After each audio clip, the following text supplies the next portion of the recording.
பிள்ளைகளே, ஆண்டவராகிய இயேசு கிறிஸ்துவின் நாமத்திலே இந்த இயேசு நம்மோடு நிகழ்ச்சியினூடாக உங்களை சந்திப்பதிலே மிக்க மகிழ்ச்சி அடைகிறேன். நேற்றைய நாளிலே நாங்கள் பெந்தைக்கோஸ்தை நாளை நினைவு கூர்ந்தோம். பரிசுத்த ஆவியானவர் பூமிக்கு கொடுக்கப்பட்ட அந்த நாளிலே எவ்வளவு மகிமையான காரியங்களை கர்த்தர் நம்முடைய வாழ்க்கையிலே செய்திருக்கிறார். வேதம் சொல்லுகிறது, மனுஷனால கூடாதது தேவனால் கூடும். இந்த நாட்கள்ல பரிசுத்த ஆவியை பெற்றுக்கொள்ளாத ஒரு மனுஷன் நான் ஆவிக்குரியவன் என்று சொல்லிக்கொள்ள முடியாது. அருமையான தேவ பிள்ளைகளே, இதனால் ஒரு வசனத்தை வாசித்து உங்களுக்காக சில காரியங்களை சொல்லி ஜெபிக்க போகிறேன். அப்போஸ்தலர் நடவடிக்கையின் புத்தகத்திலே 1ஆம் அதிகாரத்திலே 4வது வசனத்திலே வாசிக்கிறேன். அன்றியும் அவர்கள் கூடி வந்திருந்த போது அவர்களை நோக்கி யோவான் ஜலத்தினாலே ஞானஸ்தானம் கொடுத்தான். நீங்கள் சில நாளைக்குள்ளே பரிசுத்தாவினாலே ஞானஸ்தானம் பெறுவீர்கள். ஆகியால் எருசலேமை விட்டு போகாமல் இடத்திலே கேள்விப்பட்ட வாக்குத்தத்தம் நிறைவேற காத்திருங்கள் என்று கட்டளையிட்டார். ஆண்டவர் கட்டளையிட்ட ஒரு காரியத்தை வேதத்திலிருந்து உங்களுக்கு சொல்லுகிறேன். பரிசுத்த ஆவியை பெற்றுக்கொள்ளாமல் எருசலேமை விட்டு போகாது இருங்கள். ஏன்? பரிசுத்த ஆவியை நீங்கள் பெற்றுக்கொள்ளாவிட்டால் தேவனுடைய ஈவுகளை நீங்கள் பெற்றுக்கொள்ள முடியாது.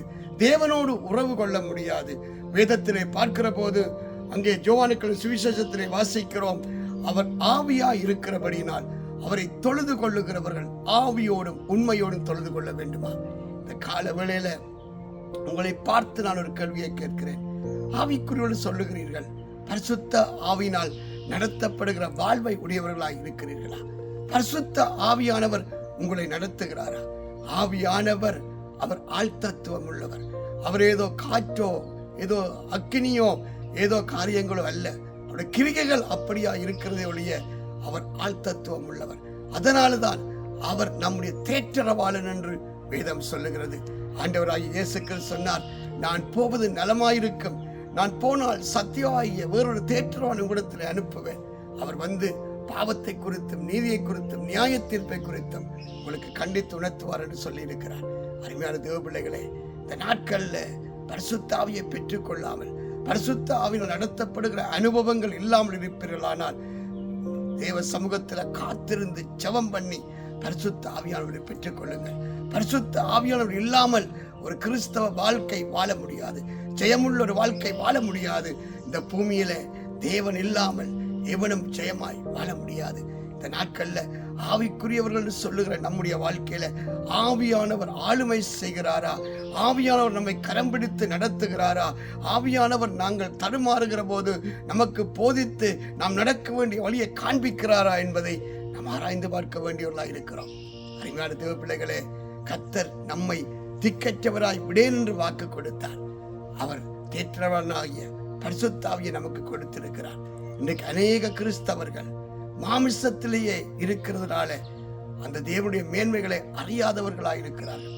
ஏன் இன்றைக்கு நமக்குள்ளே சண்டைகள், ஏன் பிரிவினைகள், ஏன் குழப்பங்கள், ஏன் பெருமைகள், ஏன் மேட்டுமையான காரியங்கள், ஏன் மனம் திரும்ப முடியாத காரியங்கள்? பரிசுத்த ஆவியானவர் நம்மிடத்தில் இல்லை. பரிசுத்த ஆவியினால் நடத்தப்படுகிற அனுபவம் உள்ள மேன்மையான வாழ்க்கை இல்லை. சரியது பிழையென்று தெரிந்து கொள்ளத்தக்கதாய் ஆவியானவர் நமக்கு கற்றுக் கொடுக்கத்தக்கதாய் அவருடைய அனுக்கிரகங்கள் இல்லை. அருமையான தேவ பிள்ளையே, இந்த நாளிலே ஒரு தீர்மானம் பண்ணுங்கள். பரிசுத்த ஆவியை நான் பெற்றுக்கொள்ள வேண்டும். ஆவியானவர் என்னுடைய வாழ்க்கையில என்னோடு இணைந்து செயல்பட வேண்டும்.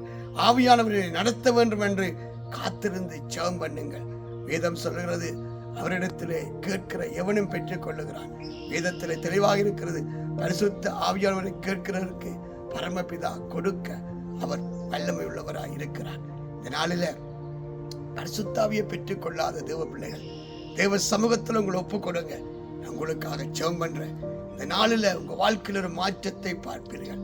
உங்க வாழ்க்கையில பரலோக நன்மைகளை நீங்கள் பார்ப்பீர்கள். கர்த்தர் உங்க வாழ்க்கையில கிரியை செய்கிறதை பார்க்க முடியும். ஜெபம் பண்ணுவோமா? அன்பும் மகா இரக்கங்கள் பரலோகத்தின் பிதாவே, இந்த நாளில யாரெல்லாம் பரிசுத்த ஆவியை பெற்றுக் கொள்ளவில்லையோ, யாரெல்லாம் இந்த நிறைந்து வழிகிற அனுபவங்களுக்குள்ளே கடந்து செல்ல முடியாதபடி மாமிசத்திலே தடுமாறுகிறார்களோ, இந்த பிள்ளைகளுக்காய் மன்றாடி செபிக்கிறேன். அப்பா தேவனாகிய கர்த்தாவே, நீங்க எங்கேயோ அங்குதான் விடுதலை, அங்குதான் சமாதானம், அங்குதான் ஆரோக்கியம், ஆசீர்வாதங்கள். இந்த நாளிலுமாய் தூய ஆவியானவரே ஒவ்வொரு பிள்ளைகள் மேலும் இறங்கி வருவீராக.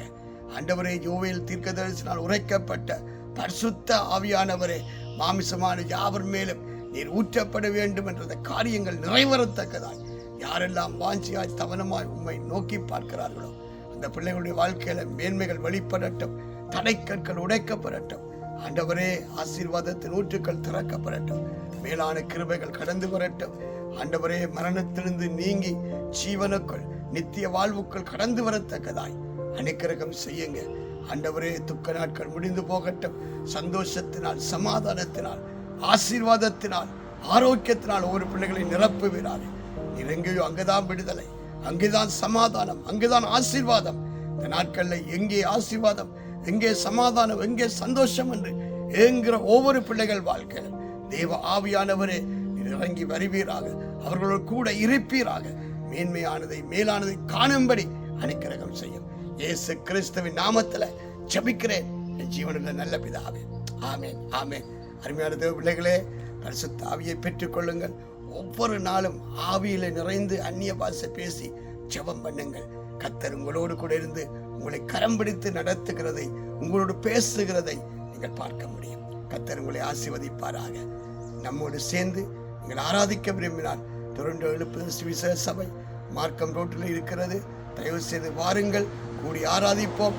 தேவ கிருபையை மேன்மையை பெற்றுக்கொள்வோம். கர்த்தர் தாமே உங்களை ஆசீர்வதிப்பாராக. ஆமென்.